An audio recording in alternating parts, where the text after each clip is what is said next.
আয় টুকি আয়, খেলা বাদ দিয়ে কোথায় যাচ্ছিস?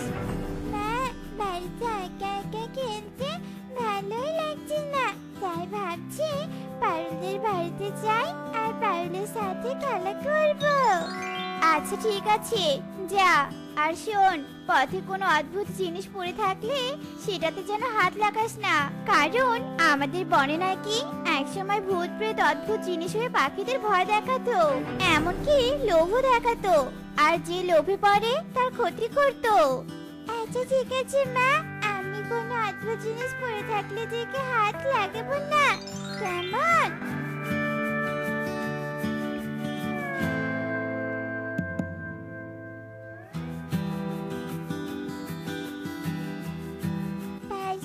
ফুলের বাগানে তুই কি করছিস রে?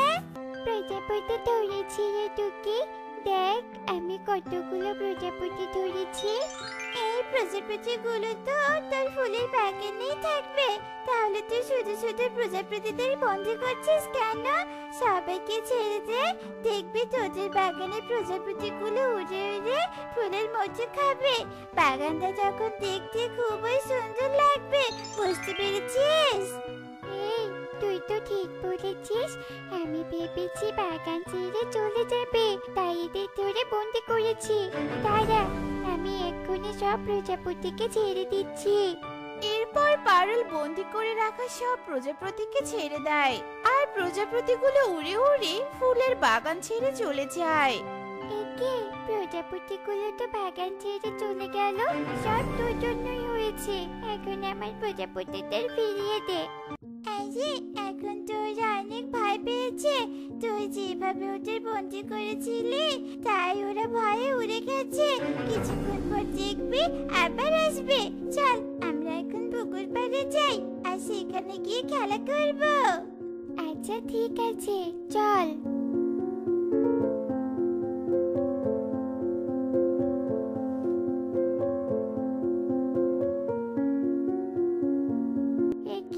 এটা তো একটা সোনার পুতুল, কিন্তু এই পুতুলটা এখানে কে রেখেছে? যাই হোক, পুতুলটা আমি বাড়িতে নিয়ে যাব, আর সোনার পুতুল বিক্রি করে আমরা অনেক ধনী হব। না না পাজন, এই পুতুল বাড়িতে নিয়ে যাস না, এখানেই রেখে দে। মা বলেছে পথে কিছু পড়ে থাকলে হাত না লাগাতে, কারণ ভূত পেত্রা নাকি এমন জিনিস দিয়ে লোভ দেখায়, আর লোভে পড়লে তার ক্ষতি করে ফেলে। চুপ করতে দেখি, আমি তোর কথা শুনে আর বোকা হব না, তোর কথা শুনে প্রজাপতিকে ছেড়ে দিয়ে ভুল করেছি, এবারে পুতুল রেখে গেলে সবচেয়ে বড় ভুল করব, কারণ এটা যে সোনার পুতুল। এসব বলে পারুল সেই সোনার পুতুলটা নিয়ে বাড়িতে যায়, আর টুকি সেখান থেকে বাড়িতে আসে এবং সব কথা তার মাকে খুলে বলে। কি বলছিস এসব? পারুল পুতুলটি নিয়ে বাড়িতে চলে গেছে? ওই পুতুল তো ভূতি ওখানে রেখেছে। না, সুখী দিদিকে সব কথা খুলে বলতে হবে, সুখী দিদিরা তো এই বনে নতুন এসেছে, তাই বেশি কিছু জানে না। এটা তো সোনার পুতুল, এই পুতুল তুই কোথায় পেলি রে মা? তখন পারুল সুখীকে সব কথা খুলে বলে, আর সব শুনে সুখী খুশিতে লাফাতে থাকে, আর তখনই টুনি আর টুকি সেখানে চলে আসে। সুখী দিদি, ভুল করে ওই পুতুলটা নিও না, কারণ এই পুতুল ভূতের, যদি এটা তুমি ঘরে রাখো তাহলে তোমার ক্ষতি হতে পারে। তুমি তো এই বনে নতুন এসেছো, তাই সবকিছু জানো না। অনেক আগে এমন সোনার জিনিসের লোভ দেখিয়ে ভূতেরা পাখিদের ক্ষতি করে বেড়াতো, এই বনের সবার ক্ষতি করে অন্য বনে গিয়েছিল। এখন অনেকদিন পর হয়তো ভূতেরা আবার বনে ফিরে এসেছে। চুপ কর, কি ভেবেছিস তোর বানানো মিথ্যে কথা শুনে আমি পুতুলটা পুকুর পাড়ে রেখে আসবো আর তুই সেটা নিয়ে যাবি? এমন স্বপ্ন দেখে কোনো লাভ নেই, তুই যাই বলিস না কেন আমি কিছুতেই এই পুতুল ছাড়বো না। এখন আর কথা না বলে এখান থেকে চলে যা তো, যত সব।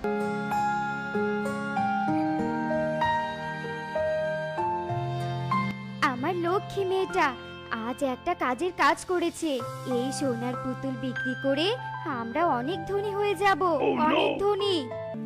ধনী হয়ে যাব দেখে টুনি মাসি হিংসা করে পুতুলটা নিতে না করেছে, তাই না মা?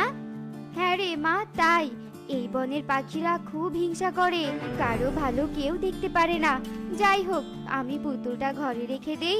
তোর বাবা দূরের বন থেকে ফসলের বীজ নিয়ে 2 দিন পর বাড়ি ফিরবে। তোর বাবা বাড়ি ফিরলেই এই পুতুল আমরা বিক্রি করতে যাব। এরপর সুখী সোনার পুতুলটা ঘরের এক কোণে রেখে দেয়। আর এইভাবে সারা দিন কেটে রাত হয়ে যায়। আর রাত হতেই সোনার পুতুলটা একটা ভয়ঙ্কর ডাইনি রূপে আসে। এই লোভী পাখিরা তো ঘুমিয়ে পড়েছে, এবার আমি কাজ শেষ করে আসি। বাহ, গরু দুইটা তো খুব মোটা, একটা গরু খেলে আজ আমার পেট ভরে যাবে। এই কথা বলে ডাইনি একটা গরুর মাথা কেটে ফেলে এবং এভাবে কেটে কেটে মাংস খেতে থাকে। আর এভাবে সেই রাত কেটে যায়। পরের দিন সকাল হতেই সুখী ঘাস নিয়ে গোয়াল ঘরে চলে যায়। আর সেখানে একটা গরুকে না দেখতে পেয়ে চিৎকার করতে থাকে। হায় হায় হায় রে, এ কি সর্বনাশ হয়েছে! গোয়াল ঘরে চোর ঢুকেছিল, আর চোর আমাদের একটা গরু চুরি করে নিয়ে গেছে। হ্যাঁ, আমার মনে হয় টুনি মাসি ঠিক বলেছিল, ওই পুতুলটা বুঝি ভূতের দেওয়া, নয়তো এতদিন তো আমাদের গরু কেউ চুরি করেনি। ভূত বুঝি ওই পুতুলের সাথে এসে আমাদের গরুটা খেয়ে ফেলেছে। হ্যাঁ রে মা, এটাই হতে পারে। তাড়াতাড়ি তুই পুতুলটা যেখান থেকে নিয়ে এসেছিস সেখানে রেখে আয়, নয়তো আজ রাতে ওই গরুটাও খেয়ে ফেলবে। এরপর পারুল তাড়াতাড়ি ঘরে গিয়ে পুতুলটা হাতে নেওয়ার চেষ্টা করে। কিন্তু পুতুলটা এতটাই ভারী ছিল যে পারুল হাজার চেষ্টা করেও পুতুলটাকে তার হাতে নিতে পারে না। মা, মা তাড়াতাড়ি এসো, হঠাৎ পুতুলটার ওজন বেড়ে গেছে, আমি তো উঠাতেই পারছি না। কি বলছিস এসব? দেখি তো। ওরে বাবা, সত্যি তো, এই পুতুলটায় ভূত ভর করেছে রে মা। এই ভূত তো আমাদের সবাইকে খেয়ে ফেলবে। তাড়াতাড়ি চল, আমরা টুনির কাছে যাই আর দেখি টুনি আমাদের কোনো উপায় বলে দিতে পারে কিনা।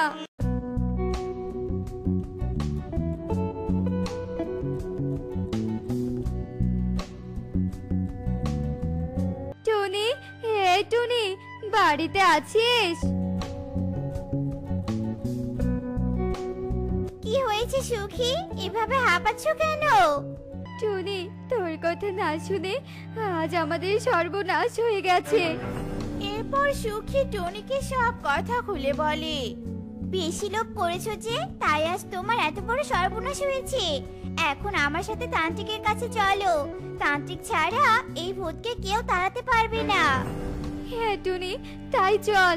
মা পারুল, তুই টুকির সাথে এখানেই থাক, আবার বাড়িতে যাস না যেন। টুকি, তোর কথাই সত্যি হয়েছে, আমিও এখন থেকে তোর মতো কোনো লোভ করবো না, তাহলে আমাদের বাড়িতে আর ভূত আসবে না।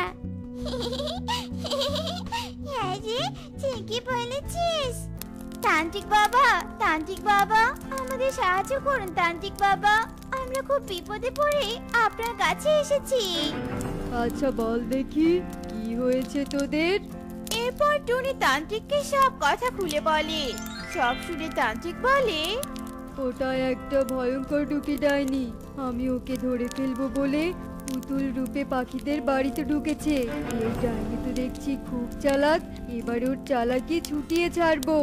এই নে একটা মিষ্টি আম, এই আম ওই সোনার পুতুলের সামনে রেখে দিবি। ডাইনি আম খেতে পছন্দ করে, তাই এই আমে আমি মন্ত্র পড়ে দিচ্ছি।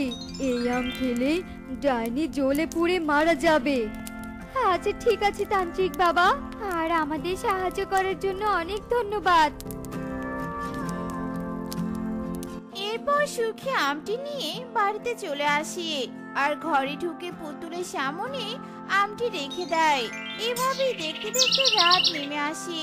রাত হতেই টুনি আর সুখী ঘুমের ভাব করে শুয়ে থাকে এবং কিছুক্ষণের মধ্যেই ডাইনি তার রূপ ধারণ করে। এরা তো ঘুমিয়ে পড়েছে। যাই, এই সুযোগে গরুটা খেয়ে আসি।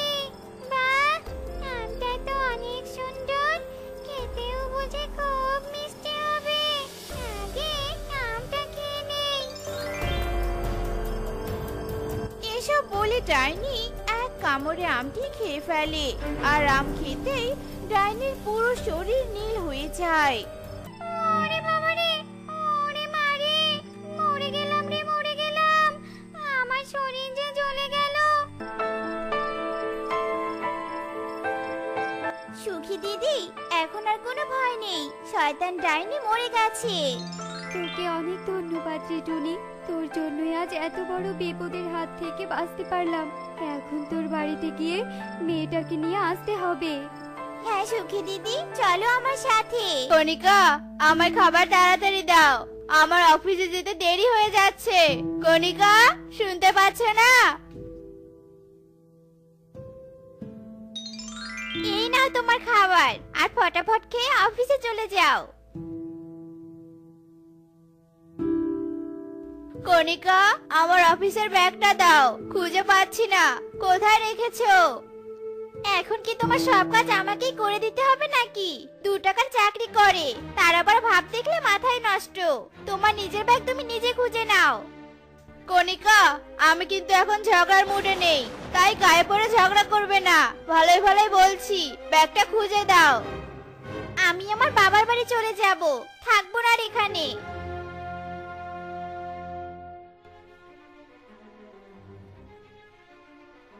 এরপর কণিকা রাগ করে চলে যায়, আর যজ্ঞ অনেক কষ্টে ব্যাগটা খুঁজে অফিসের দিকে উঠতে থাকে। অন্যদিকে বনে একটা অসহায় কলা গাছ যজ্ঞকে দেখে কাঁদতে থাকে আর বলতে থাকে, এই পাখি, এই একটু আমার কাছে এসো তো। আমি অনেক অসহায়, আমাকে দয়া করে একটু মাটিতে রোপণ করো, আমার যে অনেক কষ্ট হচ্ছে। চুপ কর বেয়াদব কলা গাছ, আমি ভেবেছিলাম যে তুই হয়তো আমাকে উপহার দিবি, সেজন্য আসলাম তোর কাছে, আর তুই চাইছিস সাহায্য? বেয়াদব, একে তো অফিসে যেতে দেরি হচ্ছে, তার উপর বউ রাগ করেছে, তোকে সাহায্য করার সময় নেই আমার। তোমার পায়ে পড়ি, দয়া করে আমাকে রোপণ করো, আমার যে নিঃশ্বাস নিতে সমস্যা হচ্ছে। দয়া করো, আমাকে সাহায্য না করলে যে আমি মরে যাব। তুই মরলে আমার কি, যত সব, দূরে গিয়ে মর যা। এরপর যজ্ঞ কলা গাছটাকে তুলে দূরে ছুঁড়ে মারে আর ওখান থেকে চলে যায়।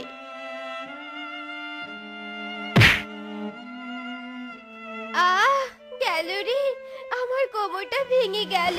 কেউ তো সাহায্য করো আমায়, আমি যে বাঁচতে চাই।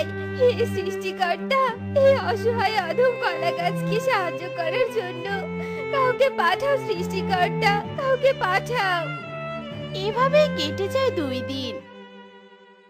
এদিকে বিউটি পায়রা কিছু খাবার নিয়ে বাড়ির দিকে উঠতে থাকে আর বলতে থাকে, এই খাবারগুলো সংগ্রহ করতে আজ অনেক কষ্ট হয়েছে। পারুলকে একটা দানাও নষ্ট করতে দিব না। যাই, তাড়াতাড়ি বাড়িতে যাই, পারুল সোনা আমার না খেয়ে বসে আছে। বিউটি জোরে উড়তে থাকে। ঠিক তখনই কলা গাছটা বিউটিকে বলে, এই পায়রা বোন, এদিকে এসো, তোমাকে আমার অনেক প্রয়োজন। বোন, আমি অনেক অসহায়, দয়া করে আমাকে একটু সাহায্য করো। খবরদার, আমার খাবারের দিকে নজর দিবি না, আমি তোকে খাবার দিয়ে সাহায্য করতে পারবো না। না না, আমি তো খাবার চাই না, তুমি আমাকে দয়া করে একটু মাটিতে রোপণ করে দাও বোন। এভাবে পড়ে থাকতে আমার যে অনেক কষ্ট হচ্ছে, দয়া করো বোন, দয়া করো। ওইদিকে আমার ছোট মেয়ে না খেয়ে বসে আছে, আর এখানে আমি তোকে রোপণ করে সময় নষ্ট করব? না না, কখনোই না। আমি শুনেছি পায়রা শান্তির প্রতীক, দয়া করো বোন, আমি শান্তি চাই, আমাকে রোপণ করো। আমি যথেষ্ট স্বাস্থ্যবান, আমাকে পাম দিয়ে আর ফোলাতে হবে না, তুই থাক তোর জায়গায়।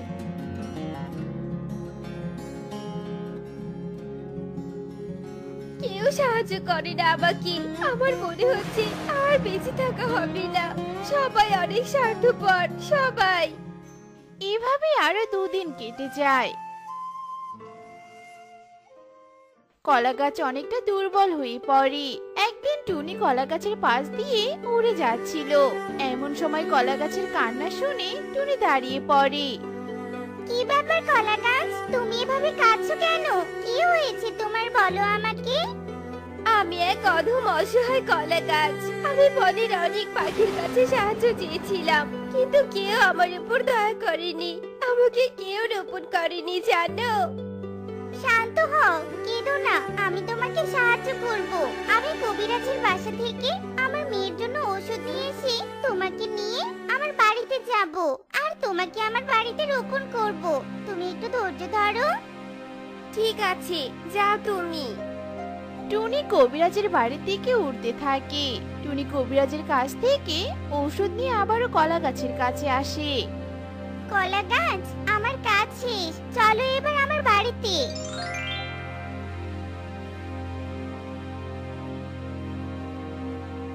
টুনি কলা গাছটাকে নিয়ে বাড়িতে আসে আর কলা গাছটাকে উঠোনে রোপণ করে আর তাতে পানিও দেয়।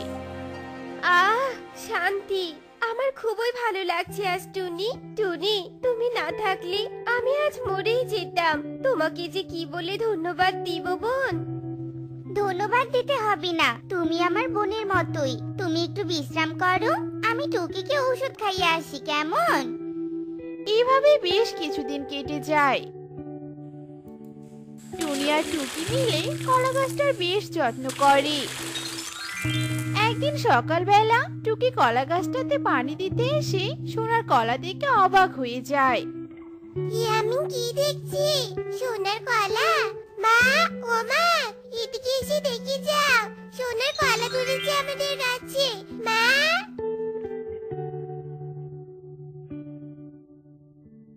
কি বলছিস এসব? সোনার কলা আবার হয় নাকি? হয় মা, হয়। দেখো, আমাদের গাছে সোনার কলা ধরেছে, তা আবার অনেকগুলো। আমার তো বিশ্বাসই হচ্ছে না, আমি কি স্বপ্ন দেখছি নাকি? না না টুনি, তুমি স্বপ্ন দেখছো না, এগুলো বাস্তব। তোমরা আমার জন্য অনেক করেছো। এই সোনার কলাগুলো আমার বরদান টুনি। নাও, ছিঁড়ে নাও আর অনেক সুখে জীবন যাপন করতে থাকো। তবে চিন্তা করো না, আমি সারা জীবন এভাবেই সোনার কলা দিয়ে যাব তোমাদের। ধন্যবাদ তোমাকে কলা গাছ। টুকি মা, তুই কলা গাছে পানি দে, আমি কলাগুলো বিক্রি করে আসছি।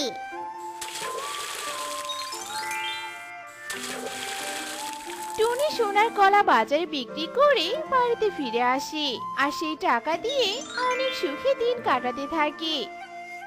অসহায় কলা গাছের বরদানের কথা পুরো বনে ছড়িয়ে পড়ে আর যজ্ঞ আর বিউটির অনেক লোভ হয়। আমি সারা জীবন পরিশ্রম করেও ধনী হতে পারলাম না, আর টুনি কলা গাছের সোনার কলা দিয়ে রাতারাতি ধনী হলো। আমি এক্ষুনি যাবো ওই কলা গাছের সোনার কলা নিতে।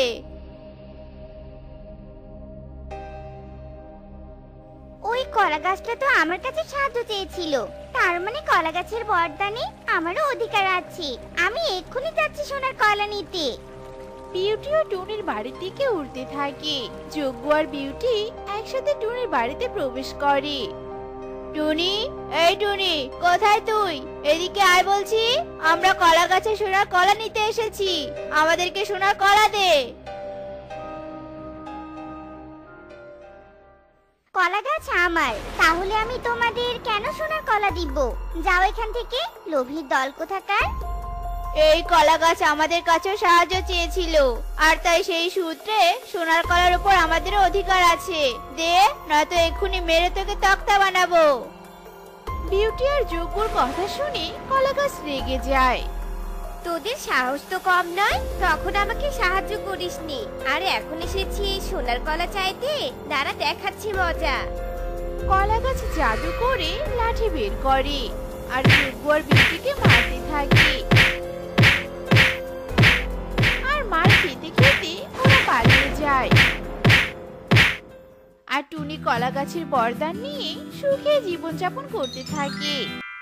টোনা আর টুনি তাদের নিজের বাড়িতে আনন্দের অশ্রু ঝরাচ্ছিল, কেননা তাদের ঘর আলো করে যে দুটো কন্যা জন্ম হয়েছে। সেই খুশিতে তারা দুজন মিষ্টি নিয়ে বেরিয়ে পড়ে সব পাখিদের মিষ্টি খাওয়ানোর জন্য। আরে বান্টি দাদা যে, নাও নাও মিষ্টি খাও। আমার ঘর আলো করে যে দুই লক্ষ্মী আমার ঘরে এসেছে বান্টি দাদা। আরে বাহ, এ তো অনেক খুশির খবর। আমার ঘর জুড়েও যদি এমন একটা সন্তান আসতো, তাহলে আমিও তোমার মতো জঙ্গলের সবাইকে অনেক মিষ্টি খাওয়াতাম। কোনো চিন্তা করো না বান্টি দাদা, তোমার ঘরেও একদিন সন্তান আসবে। এবার আমরা আসি, আমাদের যে দেরি হয়ে যাচ্ছে। টোনা আর টুনি সবাইকে মিষ্টি খাইয়ে বাড়ি ফিরে আসে।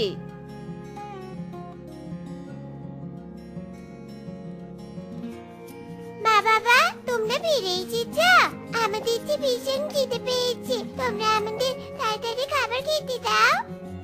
ওরে আমার সোনা মায়েরা, তোদের খিদে পেয়েছে বুঝি? তবে কোনো চিন্তা করিস না সোনারা, আমি এক্ষুনি তোদের জন্য রান্নাঘর থেকে দুধ নিয়ে আসছি। টুনি দুই মেয়েকে রেখে রান্নাঘরে যায়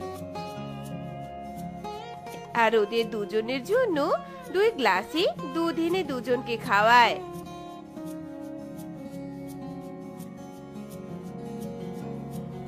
এ মা, তুমি কি খাবার দিলে? আমার পেটে তো এখনই বললো না। যাও মা যাও, আমাদের জন্য আরো দুধ নিয়ে এসো। হ্যাঁ মা যাও, আর তাড়াতাড়ি আমাদের জন্য দুধ নিয়ে আসবে কিন্তু। দুই মেয়ের এমন কথা শুনে টুনি অবাক হয়ে বলতে থাকে, তোদের অত ছোট একটা পেটে এতগুলো দুধ দিয়ে কিছুই হলো না? তাহলে নিশ্চয় তোদের অনেক খিদে বেশি পেয়েছিল। ঠিক আছে রে মায়েরা, এখন আমি তোদের জন্য শুধু দুধই নিয়ে আসবো না, সাথে অনেকগুলো কলাও নিয়ে আসবো। যেমন কথা তেমন কাজ। টুনি অনেকগুলো দুধ আর কলা নিয়ে তার 2 কন্যাকে দেয়, আর 2 কন্যা পাগলের মতো সবগুলো খাবার খেয়ে ফেলে। হায় সর্বনাশ, এসব আমি কি দেখছি? আমি কি পেটুক কন্যাদের জন্ম দিয়েছি নাকি? এত খাবারে ওদের কিছু হচ্ছে না। ওগো, তুমি জানো আমাদের কন্যা দুটো আজ কতগুলো খাবার খেয়ে ফেলেছে? আমি যে এমন দুটো পেটুক কন্যাকে জন্ম দিব তা তো আগে কখনোই ভাবতে পারিনি গো। আচ্ছা টুনি, তুমি কি পাগল হয়েছে নাকি বলো তো? আমাদের সন্তান খাবে, এটা তো আমাদের পরম সৌভাগ্যের ব্যাপার। কত পাখি আছে, তাদের সন্তানরা কিছুই খেতে চায় না, তা নিয়ে তো সবার কত সমালোচনা। তাই আমি চাই আমার কন্যারা অনেক খাবার খাক, বুঝতে পেরেছো? টোনা আর টুনি বিষয়টাকে স্বাভাবিকভাবে নেয়। এরপর দিনের পর দিন কাটতে থাকে।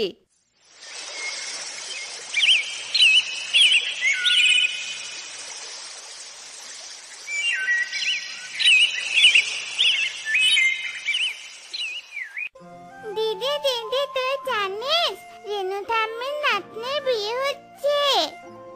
কিন্তু আমাদের তো নিমন্ত্রণই করলো না। কেন করলো না বলতো?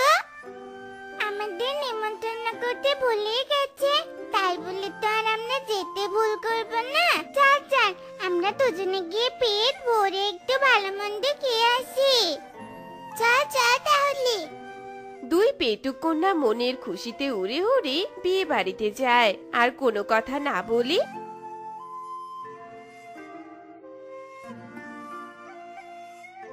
চুপচাপ ওরা খেতে বসে পড়ে। এরপর একটা পাখি ওদের খাবার দিতেই থাকে।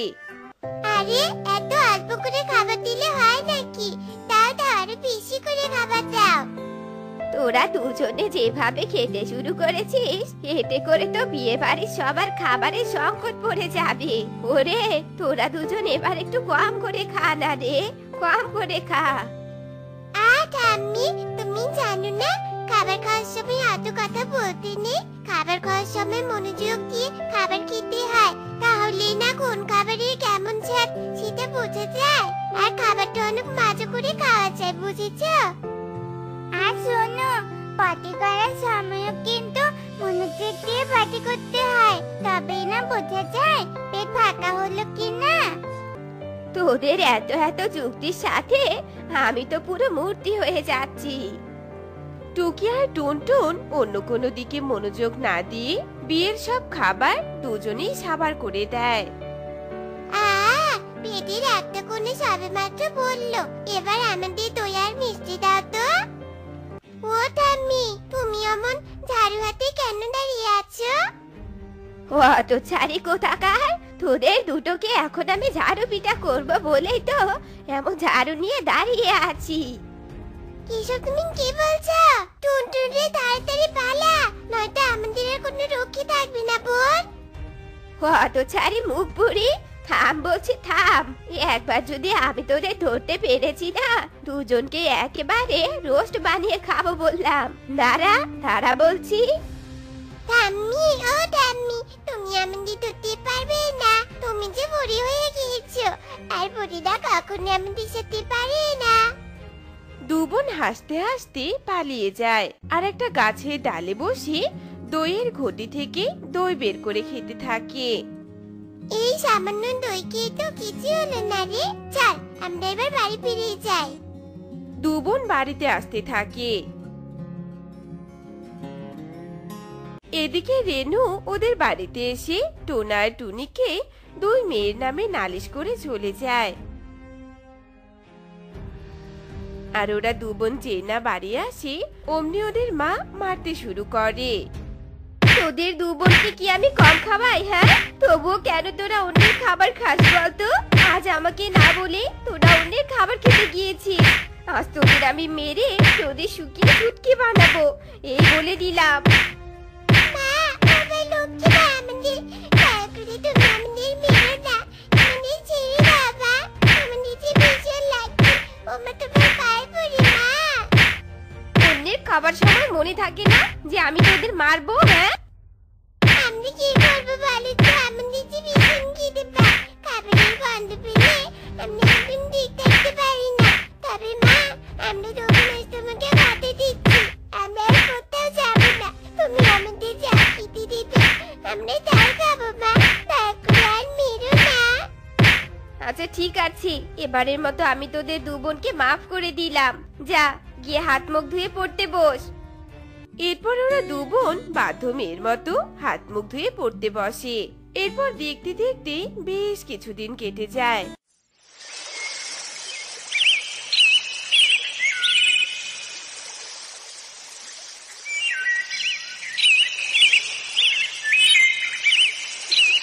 ওরা দু বোন চুপচাপই ছিল, কারো কিচ্ছু খাচ্ছিল না। কিন্তু একদিন সুখী পায়রা পিঠাপুলির আয়োজন করে। সুখী এক হাঁড়িতে পায়েস আর এক হাঁড়িতে হালুয়া রান্না করে আর ওসব সাজিয়ে রাখে। দিদি, নাকে তো খুশবু ভেসে আসছে রে। রে, সেই সুস্বাদু খাবারের খুশবু। চল চল না একটু খেয়ে আসি। সেটা কি আর বলতে রে দিদি, মনে হচ্ছে ঘরে কেউ নেই। সেই সুযোগে কাজ সেরে নিতে হবে রে। ওরা দুজন চুপি চুপি সুখীর ঘরে ঢোকে আর খাবার তুলে নিয়ে খেতে শুরু করে। শব্দ পেয়ে রান্নাঘর থেকে সুখী বলতে থাকে, এই কে রে আমার ঘরে? এই সেরেছে রে, চল বোন আমরা পালাই। দিদি, আরেকটু খাই না রে। ওরা ধরা পড়ার কথা ভুলে যায় আর হাঁড়িতে দু বোন মুখ ঢুকিয়ে দিয়ে খাবার খেতে থাকে। তখনই সেখানে সুখী চলে আসে। তোরা দুজন আমার ঘরে ঢুকেছিস? আজ তো তোদের কপালে দুঃখ আছে। ওরে টুনটুন, আমি তো কিছুই দেখতে পাচ্ছি না রে। দিদি রে, আমিও তো কিচ্ছু দেখতে পাচ্ছি না, দরজাটা কোন দিকে? আজ তো তোদের দুজনকে আমি ভাগে পেয়েছি। যতই তোরা পালানোর চেষ্টা করিস না কেন, কোনোভাবে আর পালাতে পারবি না। কে কোথায় আছো? তাড়াতাড়ি এসো, আমার ঘরে যে চোর ঢুকেছে। সুখী পায়রার চিৎকার শুনে সবাই চলে আসে আর দুই পেটুক কন্যাকে ভীষণ মারে। আমরা আর কোনোদিন এত খাবার খাবো না, আমি শিক্ষা হয়ে গেছি। তোমরা সবাই আমাদের ছেড়ে দাও।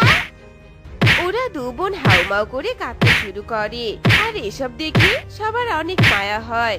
আর এরপর ওরা ওদের ছেড়ে দেয় আর এরপর ওরা দু বোন কাঁদতে কাঁদতে বাড়িতে ফিরে আসে। পাহাড়পুর জঙ্গলের রাজা রাজু টোনা আর রানী মিনুর কোল আলো করে দুটো যমজ কন্যার জন্ম হয়। রাজা রানী তাদের দুই যমজ কন্যাকে দেখে মহা খুশি ছিল। মহারাজ, আমার সন্তানেরা দেখতে অনেক সুন্দর। আমি চাই আমার সন্তানরা বিশেষ কোনো কিছু সৌন্দর্যে পরিপূর্ণ হোক। তা না হয় বুঝলাম, কিন্তু সেই বিশেষ সৌন্দর্য তুমি পাবে কোথায়? কোথায় আবার? আমাদের যে আদ্দি বুড়ি আছে, সে যে বিশেষ ক্ষমতা সম্পন্ন একজন পাখি। তুমি কি তা একদম ভুলে গিয়েছো নাকি শুনি? না না, তা কি আর ভুলতে পারি? দাসী, যাও এক্ষুনি গিয়ে আদ্দি বুড়িকে ডেকে নিয়ে এসো। রাজার কথা মতো দাসী গিয়ে আদ্দি বুড়িকে ডেকে আনে। বলুন মহারাজ, আমাকে কেন ডেকেছেন? আমি আপনাকে কিভাবে সাহায্য করতে পারি বলুন। বুড়িমা, আমি চাই আমার বড় মেয়েটা ফুলের মতো সুন্দর হোক। ঠিক আছে মহারানী, আমি এক্ষুনি করে দিচ্ছি। এরপর আদ্দি বুড়ি তার জাদু মন্ত্র দিয়ে বড় মেয়েকে ফুলের মতো সুন্দর করে দেয়, আর ছোট মেয়ের কাছে গিয়ে বলে, এবার বলুন, ছোট রাজকুমারীকে কিসের মতো সুন্দরী বানিয়ে দিব? আমার ছোট মেয়েকে চাঁদের মতো সুন্দর করে দিন, যাতে করে তার ছায়ার আলোয় আলোকিত হতে পারে সবাই। যথা আজ্ঞা মহারানী। এরপর বুড়ি তার জাদু মন্ত্র দিয়ে ছোট মেয়েকে সুন্দরী বানাতে যায়, কিন্তু যেই না তার উপর জাদু প্রয়োগ করতে যায়, ঠিক তখনই মেয়েটি সুন্দর না হয়ে কালো কুৎসিত হয়ে যায়। আর তা দেখে রাজা রানী তো ভীষণ রেগে যায়। বুড়িমা, এ আপনি কি করলেন? আমি আপনাকে সুন্দর বানাতে বলেছি, অমন কুৎসিত নয়। আপনি এক্ষুনি এই জাদু তুলে নিন আর আমার মেয়েকে সুন্দর বানিয়ে দিন। এটা কখনোই সম্ভব না। আমার জাদু একবারই কাজ করে, দ্বিতীয়বার আর কাজ করে না। তাই ছোট রাজকুমারীকে এটা বইয়েই বেড়াতে হবে। আমার মেয়েকে স্বাভাবিক না করা পর্যন্ত আপনি এই প্রাসাদ থেকে যেতে পারবেন না। এটা কখনোই সম্ভব না। এই বলে বুড়ি সেখান থেকে অদৃশ্য হয়ে যায়। এ আমি কি করলাম? আমার মেয়েকে বেশি সুন্দরী বানাতে গিয়ে উল্টো আরো খারাপ বানিয়ে ফেললাম। না না, এটা কি করে সম্ভব?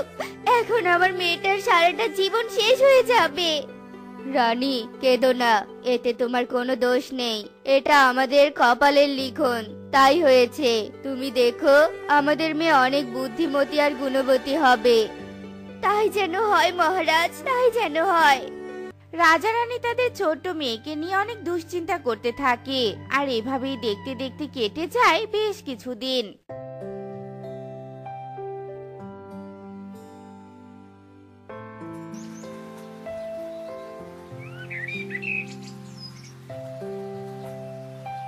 আর যমজ দুই বোনই অনেক বড় হয়ে যায়।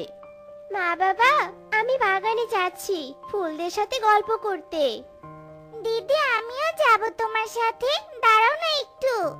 না না, তুই একদম আমার সাথে যাবি না। তোর এই কালো কুৎসিত চেহারা দেখে সবাই অনেক ভয় পায়। শুধু যে ভয় পায় তা নয়, তোর কালো ছায়া যেখানে পড়ে সেখানেই অঘটন ঘটে যায়। মুন্নির এমন কথা শুনে টুনির অনেক মন খারাপ হয়। মা টুনি, তুই একদম মন খারাপ করিস না মা। তোর বোন তোকে সাথে নেয়নি, তাতে কি হয়েছে? যা মা, তুই একাই পুরো রাজ্যটা ঘুরে আয়, দেখবি তাতে তোর অনেক ভালো লাগবে। আচ্ছা ঠিক আছে মা। এরপর টুনি জঙ্গল ঘুরে দেখার জন্য প্রাসাদ থেকে বের হয়, কিন্তু বের হয়েও যেন তার বিপদ। এই তোরা দেখ দেখ, কালো ছায়া কন্যা যাচ্ছে। তাড়াতাড়ি পালা এখান থেকে, নয়তো এই কালো ছায়া আমাদের উপর এসে পড়লে আমরা জ্বলে পুড়ে ছাই হয়ে যাব। এই বলে সবাই এদিক সেদিক ছোটাছুটি করতে থাকে। এসব দেখে টুনি মনে ভীষণ কষ্ট পায় আর ছুটে নিজের প্রাসাদে চলে যায় আর নিজেকে চার দেয়ালের মাঝে বন্দি করে রাখে। আমি আর আমার এই কাকু থেকে কখনোই বের হব না, কখনোই বের হব না। টুনি চিৎকার করে কান্না করতে থাকে। এদিকে দেখতে দেখতে দুদিন কেটে যায়।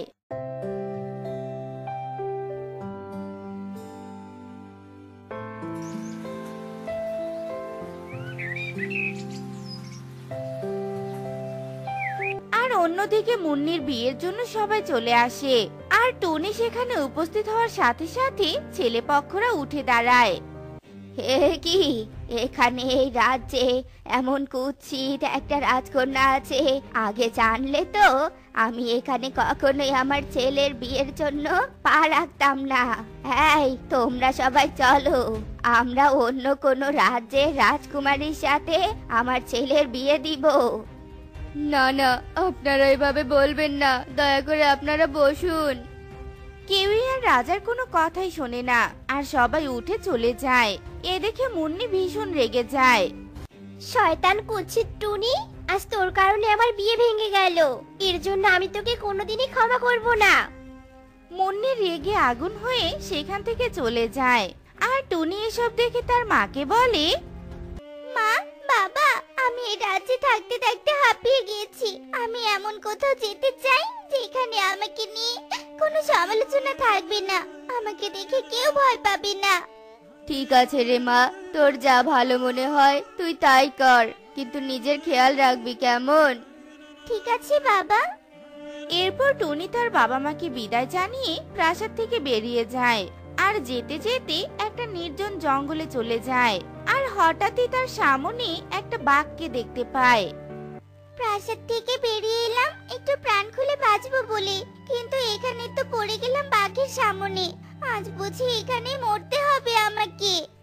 হালুম, না না, তোমাকে মরতে হবে না, কারণ আমি কোনো বাঘ নই। আমি হলাম রূপপুর নগরের রাজকুমার।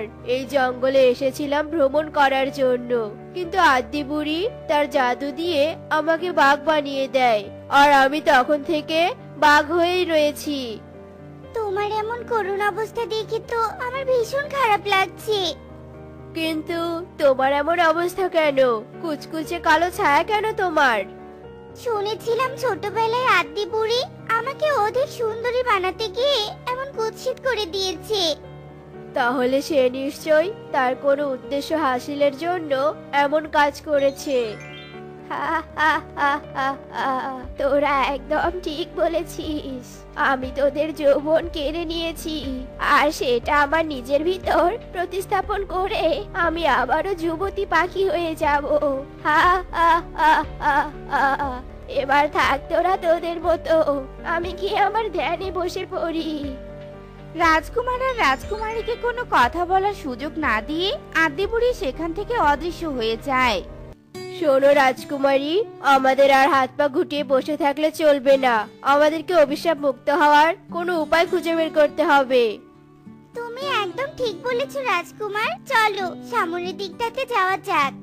টুনি আর বাঘ মিলে সামনের দিকে যেতে থাকে। আর তখনই সেখানে একটা পরী প্রকট হয়। রাজকুমারী, তুমি ভুল পথে যাচ্ছ। তোমরা দুজনেই আমাকে অনুসরণ করো, তবেই মুক্তির উপায় পাবে। আমরা তো তোমাকে সাহায্যের জন্য ডাকিনি, তাহলে তুমি কোথা থেকে এলে? আমি সর্বদা ভালো কাজের জন্য নিয়োজিত থাকি আর অন্যায়ের প্রতিকার করি। এখন অত কথা বলার সময় নেই, তাড়াতাড়ি চলো আমার সাথে। এরপর পরীর সাথে দুজনেই যেতে থাকে। এরপর পরী একটা ঝর্ণার সামনে গিয়ে দাঁড়ায়। তোমরা দুজনেই এই জলে মুখ ধুয়ে নাও। পরীর কথা মতো দুজনেই ঝর্ণার পানিতে মুখ ধুয়ে নেয়। আর অমনি তারা তাদের আগের রূপে ফিরে আসে। ঠিক তখনই সেখানেও আদ্দি বুড়ি চলে আসে। এটা তোরা কি করলি? হ্যাঁ, যা করেছে ভালোই করেছে। এই বলে পরী বুড়িকে তুলে নিয়ে ঝর্ণার জলে ছেড়ে দেয়। আর বুড়ি চিৎকার করে অদৃশ্য হয়ে যায়। এরপর টুনি আর রাজকুমার নিজেদের প্রাসাদে ফিরে যায়। আর টুনির বাবা মা মেয়েকে পেয়ে ভীষণ খুশি ছিল। এরপর তারা সুখে দিন কাটাতে থাকে। পলাশপুর বনে অনেক পাখির বসবাস। ওই বনে এক গরিব টোনা তার স্ত্রী টুনিকে নিয়ে বসবাস করত। টোনা ছিল কাঠুরিয়া। টোনা আর টুনি যজ্ঞ কাকের বানানো বাড়িতে ভাড়া থাকতো। একদিন সকালে টোনা বলতে থাকে, টুনি, তোমার হাতের কোনো কাজ করার থাকলে আমাকে বলো, আমি তোমার কাজে সাহায্য করব। না গো, তেমন কোনো কাজ নেই। এই নাও খাবার, আর তাড়াতাড়ি করে বনে কাঠ কাটতে যাও। যজ্ঞ দাদা বাড়ি ভাড়া চেয়েছে, আর বলেছে এবার যদি দেরি করে বাড়ি ভাড়া দেই তাহলে আমাদের আর এই বাড়িতে থাকতে দিবে না গো। কাঠ কেটে তো তেমন কোনো আয় হচ্ছে না, কি যে করি কিছুই তো ভেবে পাচ্ছি না। বনে তেমন কোনো কাজও নেই, যে সেই কাজ করে একটু ভালো মতো সংসার চালাবো। টোনা, হতাশ হও না টোনা, ঈশ্বরের উপর ভরসা রাখো। ঈশ্বর একদিন না একদিন আমাদের অবস্থার পরিবর্তন করবে, তুমি দেখো। তাই যেন হয় টুনি, তাই যেন হয়। তুমি সাবধানে বাড়িতে থেকো কেমন? আমি আসলাম। এই বলে টোনা বনে কাঠ কাটতে চলে যায়। বিকেলের দিকে টোনা বাজারে কাঠ বিক্রি করে বাড়ির দিকে রওনা দেয়। রাস্তা দিয়ে চলতে চলতে টোনা বলতে থাকে, আজ একটু ভালো টাকার কাঠ বিক্রি করেছি। ইস, রোজ রোজ যদি এইভাবে কাঠ বিক্রি করতে পারতাম তাহলে আমাদের সংসারে আর কোনো অভাব থাকতো না। এমন সময় টোনা রাস্তার পাশে একটা ছোট্ট আপেলের চারা দেখতে পায়। আর টোনা ওই আপেলের চারার কাছে গিয়ে বলতে থাকে, আরে এ তো দেখছি একটা আপেল গাছের চারা। এই আপেল গাছের চারাটা আমি বাড়িতে নিয়ে গিয়ে রোপণ করব। এই বলে টোনা রাস্তার পাশের আপেলের চারাটা তুলে নিয়ে বাড়িতে চলে যায়। বাড়িতে এসে টোনা বলতে থাকে, টুনি, এদিকে এসো, তোমার জন্য আজ দুটো খুশির খবর আছে। কই গো গিন্নি, তাড়াতাড়ি এসো। আরে কি হয়েছে কি? আর খুশির খবরটা এবার কি বলো তো শুনি। এই দেখো আপেলের চারা, রাস্তা দিয়ে আসার সময় আমি একে রাস্তার পাশে কুড়িয়ে পেয়েছি। আর আজ আমি মোট 2000 টাকার কাঠ বিক্রি করেছি জানো। কি? এ তো খুশির খবর। দেখেছো, আমি বলেছিলাম না ঈশ্বর আমাদের অবস্থার পরিবর্তন করবে। আর চলো দুজনে মিলে এই আপেল গাছটা আমাদের বাড়ির উঠোনে রোপণ করি। এই বলে ওরা আপেলের চারাটা নিয়ে তাদের উঠোনে রোপণ করে। আর টোনা টুনি দুজনেই ওই আপেল গাছটার বেশ যত্ন করতে থাকে। এভাবেই বেশ কয়েকদিন কেটে যায়। আপেল গাছটা এখন আগের তুলনায় কিছুটা বড় হয়েছে। একদিন টোনা টুনিকে বলে, টুনি দেখো আমাদের আপেল গাছটা কত সুন্দর স্বাস্থ্যবান হয়েছে। আমি যখন থাকবো না তখন তুমি আমার হাতের এই আপেল গাছের সাথে তোমার সুখ দুঃখগুলো ভাগাভাগি করে নিতে পারবে।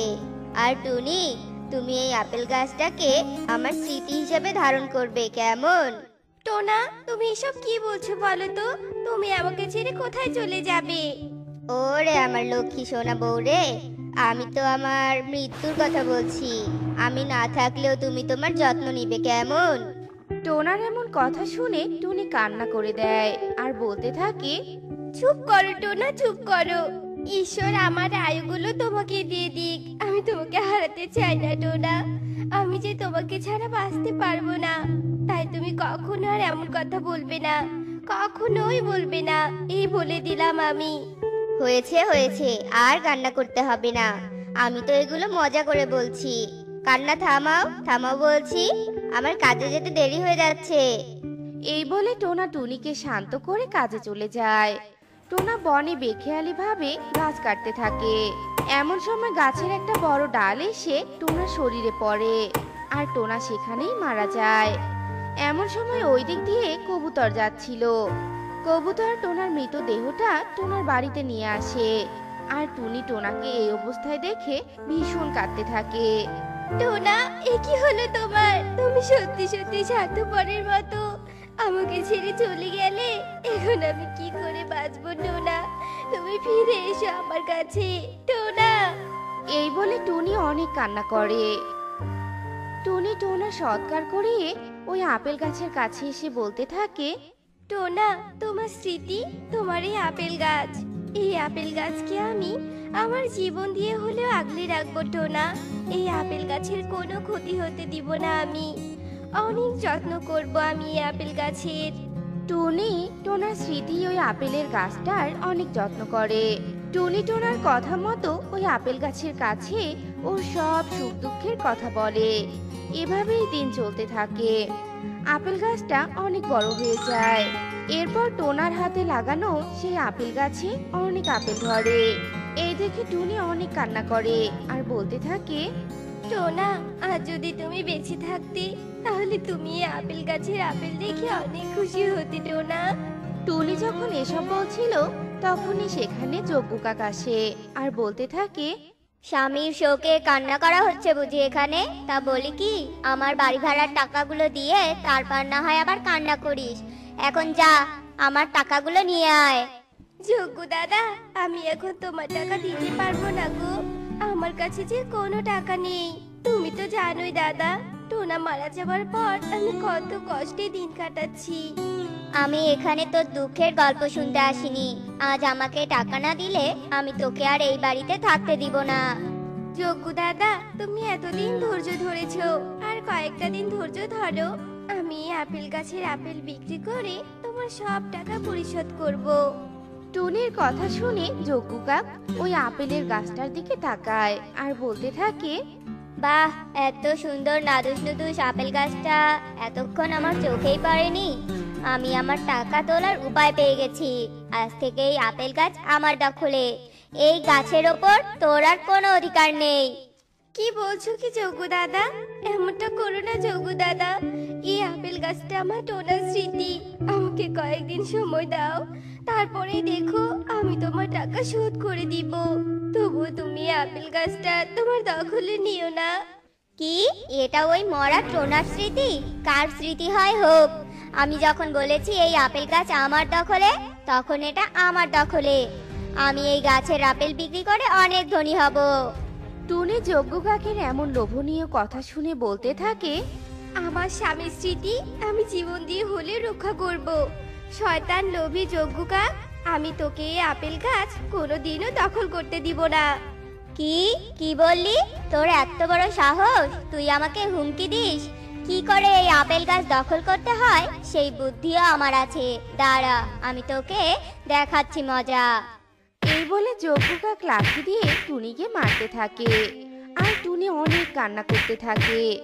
এমন সময় ওই আপেল গাছটা কথা বলে ওঠে, তারা শয়তান যজ্ঞ কাক, আমার মালকিনকে যদি আর একটা মার মারিস তাহলে আমি তোকে শেষ করে দিব।